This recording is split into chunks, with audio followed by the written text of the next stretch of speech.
Empire.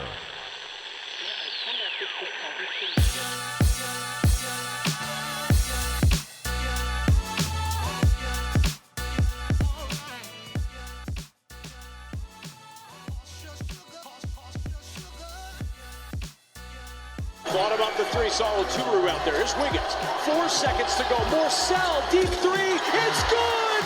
1.9 seconds to go. And Maryland leads 74-73. Welcome to another edition of College Park. I am Kevin McClinton with my co-host Darren McClinton. What's up, man? On, D? It's a hell of a game, wasn't it? That was a great game. Great game. These kids, they mess with my blood pressure, man. And I keep saying it. They've been doing it all year long, but, you know, they seem to find a way. Yeah, they do. And I was a little worried because they were coming off that Ohio State game, that Ohio State loss. And because they hadn't lost in a while, I was wondering how they were going to respond, especially being on the road and against a team that needs it. I mean, Minnesota needs a big win on their resume because they're on that bubble, so to speak, and to get a win like that against Maryland would have been big for them. So I was a little worried, and especially the way Minnesota came out. They came out great. I mean, they didn't miss anything. I think they made their first 6-7 shots maybe, and you started to think that this might not be their night, but you know, Maryland persevered like they always do on the road, and they found a way to get it done, and that's a sign of a good team. So. You know, we'll just we'll hope to see if that continues. Nah, you're right, man. With the Big Ten going the way it goes this season, man, it's like a middle of the pack Big Ten team is going to be in the tournament, right? And a couple of the bottom of the barrel Big Ten teams have a chance to make the tournament. So this was going to be a signature win for Minnesota, like you said, man. And I know they came out like gangbusters, man. The first half was 47-31. Yeah. And I was going to say, well, I've seen this movie before, you know, and they fight sticks. I was questioning that call by Terps whether to put him back in, because usually people stick to their guns and say, you know what, he's done for the half. But Maryland was down by so much, and he talked it over with his staff, and I could see it, and he put him back in, and less than 30 seconds. It was like the first possession. It was a questionable call. That over-the-back call, it wasn't much contact right there. But you know what's funny is that, and I remember when I played, how when you get 2 quick fouls or you get in foul trouble, when you get put back in the game, referees are looking for you. They're looking because they know you have 2 fouls. Right. You know what I mean? And it always seems like you get that third foul quickly. Or, you know, it's just like you're in a magnifying glass and they're just looking for something. And that was a questionable call. I know the commentators were talking about it. They thought that might have been a little questionable, and maybe you don't call that on Jalen Smith and, you know, somebody of that caliber. But he did a good job, man. I mean, he had to sit down the rest of the half, but then he came back in and really was aggressive. All-American really was second aggressive half. Because he was going against a cat, man. That Daniel Oturu is a monster. He is really, really good for Minnesota. He's a pro. And I was a little concerned about, you know, how Jalen would be if he was going to be aggressive, if he was going to be physical, if he was going to be proactive and try to really force the game. Because sometimes when you're sitting down for a long period of time and you don't feel like you're in it, you haven't gotten a lather, as you like to say. You haven't gotten a good sweat going, and you tend to force things. You know what I mean? But he played within himself, and, you know, he kind of got a couple ISOs, and, you know, he was able to kind of put a dent in that game. So it was good for Jalen. I was glad to see him come back out with that assertiveness. Now, I had heard a little bit about Oturu, 6'10", sophomore, 240, every bit of 240. I think that's a little generous. He looks like about 250, 260. Yeah. But this was America's chance to get a great look at the young fella, man. Yeah. He is a bona fide pro. Yeah, he is. And then when Sticks, he doesn't see too many people of that size. You know, maybe Big Kofi in Illinois, but you know, to not see him go to a finesse game in that second half. Right. You know, he was down in the post, and Patino said before he went in the locker room that, you know, we've got their main guy with 3 fouls. Right. We're gonna take it to him in the second half. So I'm sure they talked about it at halftime. We're gonna need you to. He only played a total of 24 minutes. Right. And maybe 5 of them were in the first half. Right. You know what I mean? Right. So, that was a big game by him to come out with 16, 12, and a couple blocks in 24 minutes. in 24 minutes. Yeah. The thing I saw was I thought Terps did a really good job of mixing up his defenses. He went to a 3-2 zone, which is their base zone defense, and it caught Minnesota a little bit by surprise. Arturo's still hitting that little short jump shot. He's got a nice looking shot. Yeah, he does from the short corner. But I think it slowed Minnesota down a little bit. Mm-hmm. They weren't able to get out in transition because they were killing us in transition and on the offensive glass, especially early in the first half. And that kid, Marcus Carr, is a good point guard. I like him too. He played all 40 minutes. I think he leads the conference in minutes played. But I thought Terps did a good job of mixing up his defenses, and eventually they started to get tired. Minnesota started to get tired. Yeah. But one thing I'll question about Patino is he didn't really look to get the ball to Arturo, especially in the middle and the late part of the game when Sticks has 3 fouls. Mm-hmm. I was thinking that they might try to, play off him a little bit more, especially in the post, but they never did that, and I think that played into Maryland's hands. Yeah, Sticks escaped that one right there, man. And Wiggins, for the second game in a row, came off the bench, and is he the X factor? That's what I'm saying. Yeah. A lot of times, guys with that much talent, you want them in there with that second unit, but sometimes they have that mentality like I'm a starter and I'm coming off the bench, but he's playing that role well, and he's giving Maryland that scoring punch that they need. I like it. He's still playing starter minutes. He played 28 minutes last game. So I really like Wiggins in that role. He's shooting it well from the outside. Right. He's kind of found his groove, and this is the perfect time for it, man. He stuffed the stat sheets in that game. He had 3 rebounds, 3 blocks, 2 assists, 2 steals. Yeah, go along with his 16 points, man. Yeah, it seems to me when he's playing well, they play well. I think they were down 7, and they ran a play for Wiggins, and he got a 3-pointer at the top of the key. At the top, yeah. You remember that shot? And you could tell Maryland still had life, but they ran that play for Wiggins. And I think when you run plays for kids, they have a tendency to get more confidence because they know that they have a play run for them, and they know that this is their time. Yeah. Wiggins has been doing that the last couple games, and every time I hear when Maryland's playing, the commentators always talk about how talented he is. His upside. Yeah, he has a tremendous upside, and he's got to be the key because the one thing I'm concerned about with Maryland, and this happened last night, is their depth inside. That's a problem because if Sticks gets in foul trouble like he did last night, if you play against a team, especially in the NCAA tournament and the Big Ten tournament, you might not be as fortunate as you were last night against Minnesota, and that concerns me. They just don't have the depth inside to be able to withstand Sticks being out for a long period of time. Now, what I would like to see is a little bit more of your man Mariel. I would like to see him. Mm-hmm. I don't know why he doesn't play much. I think he came in early for Sticks when he got that second foul, but you didn't see him. I think he played maybe in the second half also, maybe played for a couple minutes. But I'd like to see him get more minutes, man. I just think he brings so much to that team, especially with his size and his defensive presence. I just like to see him get more minutes. Yeah. He's like a unicorn, man. Not many people across the country have, that tool in the tools box. A 7'2" guy with that kind of presence. Yeah. Especially in the half court set on the defensive end, man. The rim protector like that. I'm not sure what it is, but I think Maryland needs to figure it out and to find a way to get him some more minutes going down the stretch because you're giving the other team a look that they're just not going to see anywhere else. And he's not a stiff. It's not like he can't move. Not at all. What I mean? This is a 5-star kid.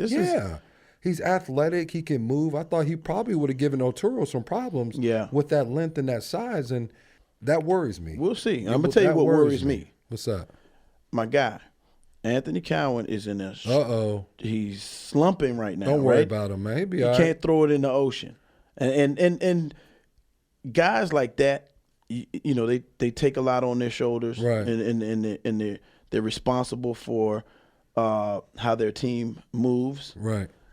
So my challenging statement is, Cowan, you need to do better. Okay, he didn't play a terrible floor game. He had 9 assists. He had 9 assists, only 1 turnover. Right. Big time players for big time teams in big time parts of the season need to figure it out. So I think he's capable. He'll figure it out. He needs to play better. But there's so many different components to basketball, Darren. You know that. Like, there's scoring, there's rebounding, there's defense, there's there's so many different aspects of basketball. He didn't shoot well, but he still had an impact on the game. Even if it was just a swing, he get passing ball to Wiggins, who passed the ball to Morcell for that jumper, that hockey assist, so to speak. That's important. You know what I mean? And he wasn't shooting the ball well. I would have liked to have seen him take that shot from the corner, but he didn't. He passed it up. But he got another shot for a teammate. So I get what you're saying. I like the fact that he had 9 assists, 1 turnover. I like to see him calm down a little bit. That's what I would like to see, because he got his second tech in 2 nights. And teams, and that playing, when coaches see that you have a little bit of a streak in you where you get upset, they're gonna prey on that. At you. Yeah. They're gonna mess with you, because they know that's a way to get you out of your game, or more importantly, get you on the bench, with a tech or a foul or what have you. So I would like to see Anthony. I like the intensity. Yeah. But you got to channel it a little bit so you're not getting so upset where teams can all of a sudden take advantage of that. But he took good shots. He just missed them. I mean, it's one of them days where you just miss shots, and it happened, and but they still got the win. Yeah, they did. That's what good teams do. So. This game right here reminded me of an NCAA tournament game. Minnesota was a 500 team. They were 13-13 coming into that game, and there was a freshman kid, Isaiah Einen, I think it is, a kid from Germany, 6'9" freshman. He comes in, his 3 back-to-back 3-pointers. Right. All of a sudden, already has his career high in the first half. That's the kind of stuff that happens in the first weekend of the NCAA tournament. Right. It's that one shining moment. It's that March Madness. So you've got guys playing, out of the norm. Right. So Maryland's probably going to face a team that, is going to be all geared up to play the Terps, and that's what this game kind of reminded me of. The rim gets a little bit bigger for these teams. Right. They were shooting 50-something% from 3 in the first half, and I was like, I didn't think they were going to pull it out. I really didn't. Right. And it's the thing about also is that when you, just to your point, when you're the number 9 ranked team in the country, you're everybody's big game, especially at this time of the year, because teams are looking for that big time win. When you have your Rutgers and your Ohio States and your Minnesotas and your Michigans, they're looking for ways to improve on their resume. So you're going to get everybody's best shot. And that's what happened with Minnesota. They were coming at Maryland. They knew they had to win that game. And Maryland, to be honest with you, they have a little bit of a cushion. They have a 2-game lead over Michigan State. So they have a little bit of room for error, so to speak. So it wasn't one of those games where if you lose it, they're like, oh, my God, the sky is falling. But you want to be able to take care of business. Yeah. And especially if they're looking for a number 1 seed, number 2 seed, or whatever the case may be. But they took Minnesota's best shot. They took their shot, and they were able to stand up and fight and end up being the ones that come away with the win. So that was the shot of Morcell's career. I like how he stepped into it, though. Yeah, he did. He stepped into it like he knew he was supposed to shoot it. You know what I mean? Some people shy away from that moment. He stepped right into it, and that was Steph Curry range. That was 30-some feet, 35 feet. Yeah. So you got to like that, and that's going to give him confidence knowing that, he can make big shots. Because he was missing a lot of chippies, too. Did you see how many layups he missed? Missing a lot of chippies, so that'll give him confidence, going into the next game. But I'm excited about our guests, man. We got a nice surprise. We've got my former teammate and a good friend of College Park, Walt Williams, the Wizard, who will be coming on here in a few minutes, talking a little bit about Maryland basketball, and we'll dive in with Walt as far as what he sees with this year's team and how far they can go, and maybe do a little reminiscent about his days at College Park and our days together when we played. So I'm excited to talk to Walt and pick his brain about some things. The Wizard.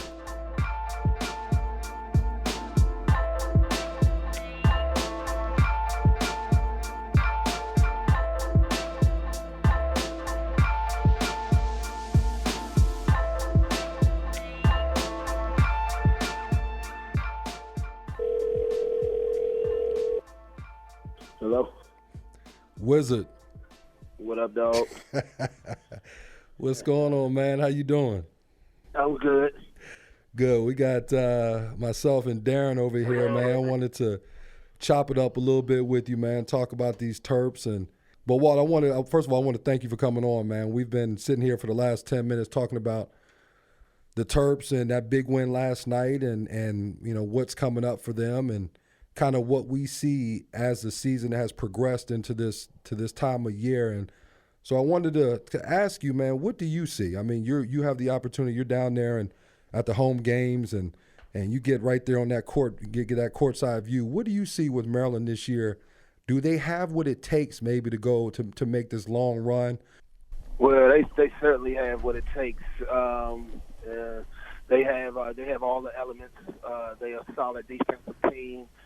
They have individual guys who are very good defenders, but also they play well as a team. They execute on the defensive end as a team.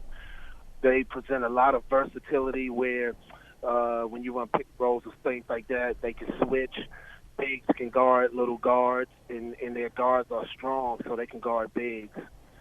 So most often they don't give up open shots. Right. So and then they rebound well as a team, and so they really get it done on the defensive end. Offensively, they've been trying to find a rhythm and find guys who play well together. I think the result of that, of them searching, is why Wiggins comes off the bench. He seems to have a little bit of a better flow in the offense. It seems a little bit more relaxed when he comes in the game off the bench, even though he plays significant minutes. Right. So, but I think that they can hurt you from many different places. But the problem is they just haven't been consistent with it on the offensive end. They have the element of a closer in Cowan and in Sticks. Both of those guys are capable of taking on the load down the stretch in clutch moments.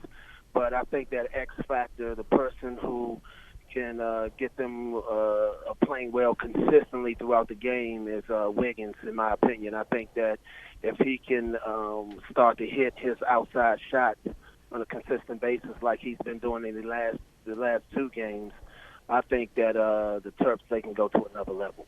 Yeah, that's what we were talking about, Wiz. It's funny you said that because Darren and I were saying that X factor is Wiggins, and it seems like when Wiggins is playing well, they play well, you know, because now you have that third scorer out there, and you can't really focus on Cowan. You can't really focus on Sticks, so you have to really pay attention to Wiggins as well. But I'll tell you something, man, the guy that I love him, man, and, you know, he reminds me of myself, is Morcell, man. I like, you know, he plays good defense. He can shoot the ball when he's open. He hit that big shot last night. He can pass the ball. He can handle the ball. And it seems like there's always room for a kid like that, somebody who just does all the dirty work, who does all the things that you need to be a good team. What's your take on Morcell? You know, he's that guy. I agree with you. He's also, he can create his own shot. He can get to the basket. He got a good feel for that bully game, man. Yeah. And so he's good around the basket. He's very, very athletic, and so he can get guys into that paint and just go over top of them. The thing I like about him the most, though, and I think what he brings to the table that's so important for this team is, you know for yourself, Juice, we out there and we playing in the game, and the game is flowing right, and you're shooting jumpers and you're making layups and everything's flowing right. And then the defense goes, well, we can't win this way. I'm going to smack you in the mouth. Right. And then what you going to do then? Right. And then that's when Morcell steps up to the plate, man. That's when Morcell excels in that environment and that type of game. And I think it's infectious when those moments happen. He's the guy that takes the load on his shoulder, and then the team follows. And so I think that's one of the elements of this team where they can survive in any type of environment, any type of game that's going on. I think that they can adapt and adjust and relish in any of those moments. And that one in particular is when I think Morcell rises to the surface. Hey, Wiz, this D-Mac over here, man. I wanted to ask you this. They've got this game coming up this weekend against Michigan State. It's already pinned to be a college game day, and I know the atmosphere is going to be crazy at the Xfinity Center. I want to ask you and Juice, like, can you remember back of a game that had so much hype? You know, I remember coming to watch you guys play, and the Cole Fieldhouse was electric every time, all in the ACC games. But can you remember back playing in a game that had this much build up? My memory is not all that great. I do remember this Carolina game. I can't remember how high they were ranked, but we won the game. I got a tip in the last few seconds. I remember that. Man, I remember the crowd just went crazy and they stormed the floor and everything. Yeah. I don't remember what it was like leading up to the game, but I know playing in that game in that environment, and then after the aftermath of it was like it was so electric. It was like probably no other game that I've played in. So that game stands out in my mind when you talk about that type of environment. Well, I'll tell you the one that stands out to me is when it was my sophomore year. And Wiz, you had just gotten off your injury. It was the first game you came back, and I forget who we played. I don't know if it was Wake. Wake Forest. It was Wake. It was Wake Forest. And I remember because we didn't know if you were going to play. We didn't know how many minutes you were going to play. You had missed, I guess, 7 or 8 games or something like that. And I remember you came in and you must have scored. I think you had like 8 or 10 points. And it was just a matter of minutes. And I've never heard a crowd so loud in my life. And it was crazy because – you know, obviously we trying to win the game, but then when you got your star back and you got your main man back, and to see you out there playing, I think it just added to the team. And I don't know if you remember that. Do you remember that game, man? Do you remember that game when you came? Yeah, absolutely. I remember because the funny thing about that game is, number one, I had been sitting on that bench. I had missed about probably like 14, 15 games at that point, and I was supposed to miss the rest of the season, but. Man, I wanted to play so bad. I mean, we didn't even have anything to play for. No. Just love the game, man. Just wanted to play so bad. Just wanted to get out there with my guys. And so as soon as I was able to tolerate, the pain, I wasn't in any real pain, I came back, and I was ready to do it. But the funny thing about coming into that game, when you out there in the game, you so zoned into your assignments and the execution of things, and you really don't. I really never really heard the crowd when we're out there playing and we doing our thing. I never really heard the crowd. But that game right there, when I checked in, I mean, I had goosebumps all running through me, man. That was the first time that I really heard the crowd before, and I mean, they were electric that night. So I know exactly what you're talking about. That was one of my fondest memories. And something I'll never forget because that was one of the few moments that I ever really paid attention to the crowd and what was going on. So, I mean, they were really, really loud that night. So I'm with you on that one. Yeah, for sure. I'll tell you, that brought back a lot of – when I remember that game, it was one of those things where, you fighting, that's my sophomore year. We just, I thought we had a pretty good team. And then when you got hurt, that – obviously made the task so much more difficult, but you were always right there on that bench and you were cheering us on and giving us words of advice and support and all that. And then when you slowly started to make your way back and you were coming into practice, and I know it was still bothering you. I know you weren't 100%, but you came back out and you were just showing the leader and the captain and the player you were. And when Darren and I were talking about that, what game stood out to us, to me, that was a game that stood out to me. So I'm glad we both remember that, man. I remember that. Yeah. Gary, he did not let me play in the first half, and I was so pissed, man. I begged him to let me play in that second half because I was just like, that's the reason why I got dressed, man. Right. Uniform and cheer.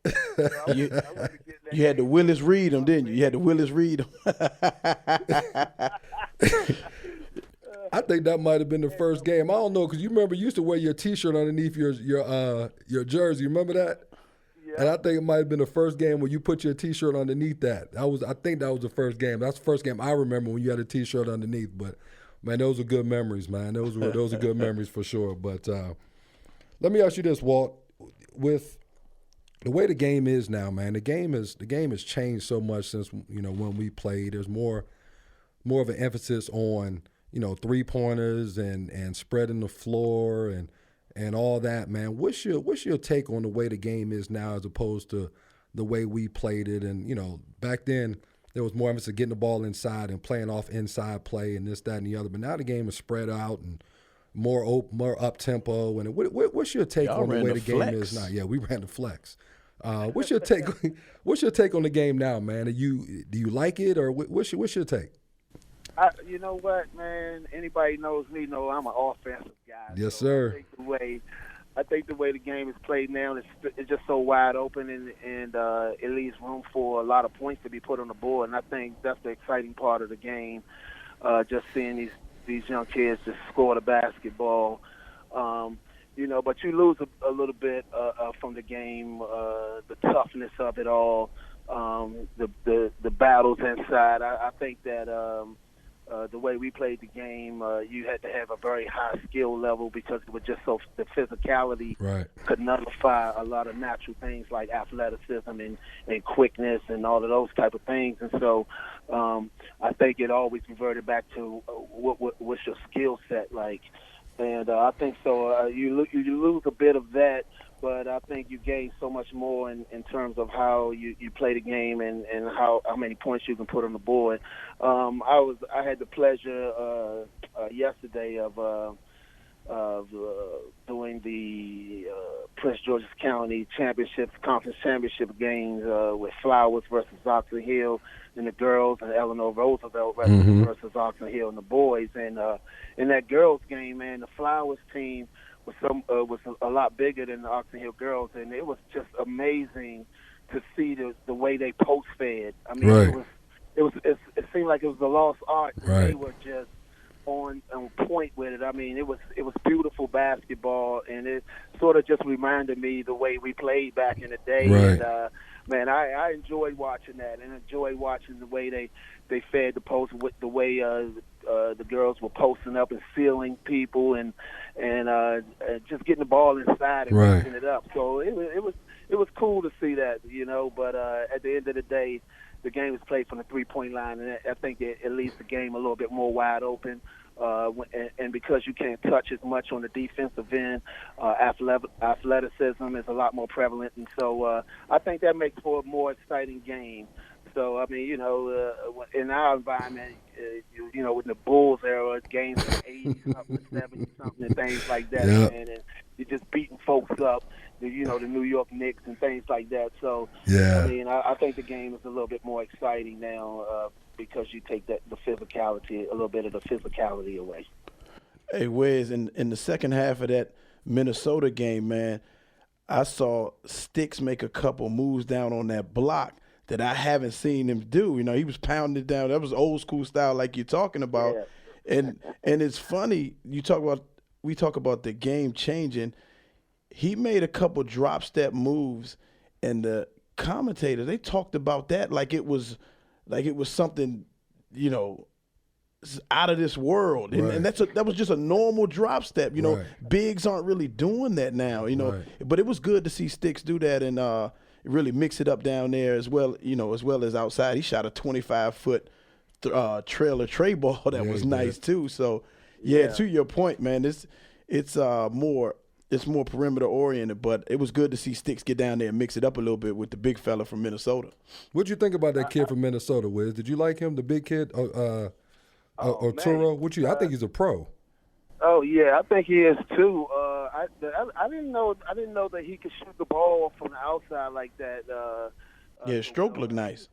Yeah, man, but he's good around the basket. I think when you run these in this pick and roll environment, man, when you go 1-5 pick and roll, if they're going to switch that, you have to have the ability to go to the block, and get that easy too, and take advantage of folks, And so I think that Stick to being able to do that, especially last year when that physical nature got on him and that body got on him, he would miss those layups often. Yeah. And so he just wasn't strong enough in his legs in particular to be able to handle the bumps and finish, but now he is. And I think you have to show that element. I think you have to show that you can take advantage of guys who are smaller than you. And the big from Minnesota, I mean, I thought that he did a good job of taking advantage of when Sticks was not in the game and got it going early in the first half. And, it just continued throughout. But I thought he got going when you don't have that Sticks is a good shot blocker with his length, and he plays really hard. He tries to be as physical as he can. Right. He doesn't allow guys to just take advantage of him, you right. know, and so he poses a threat where you can't just back him all the way underneath the basket. And so with that gone, I thought that the big from Minnesota, I thought he took advantage of that. And, even when Sticks got back into the game, he was just in a rhythm. I mean, I think he put up almost 30 and 11, something like that. So, I mean, that kid is one of the best in the Big Ten. He's good. Let me ask you this last question, Wiz, because I know you probably got to run.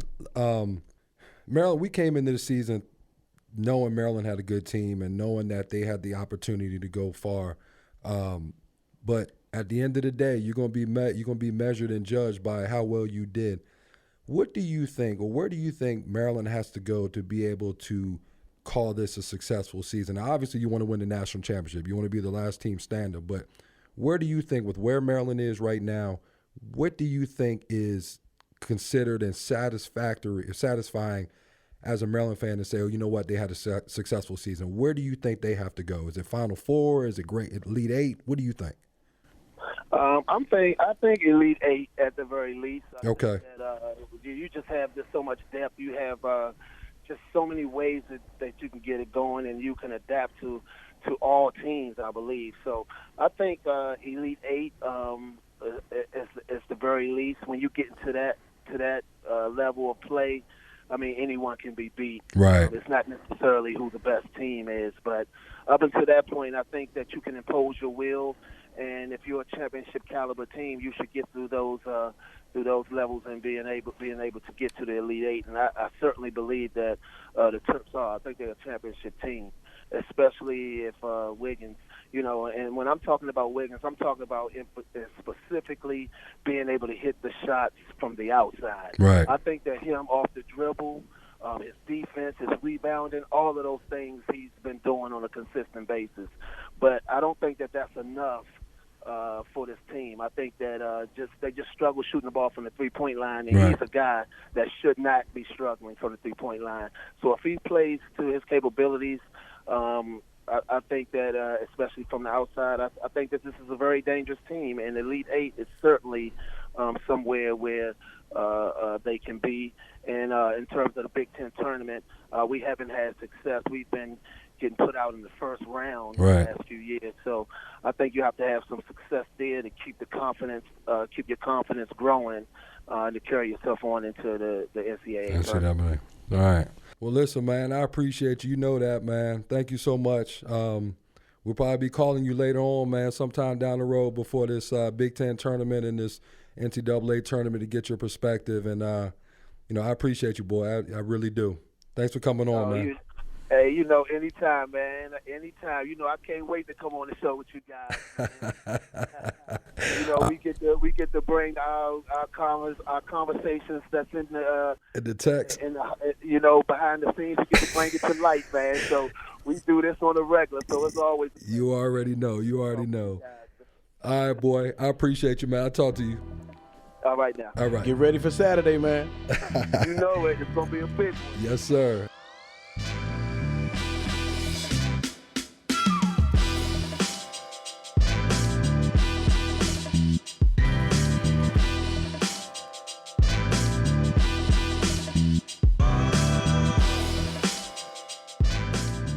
Yeah, man. It's always great talking to Wiz.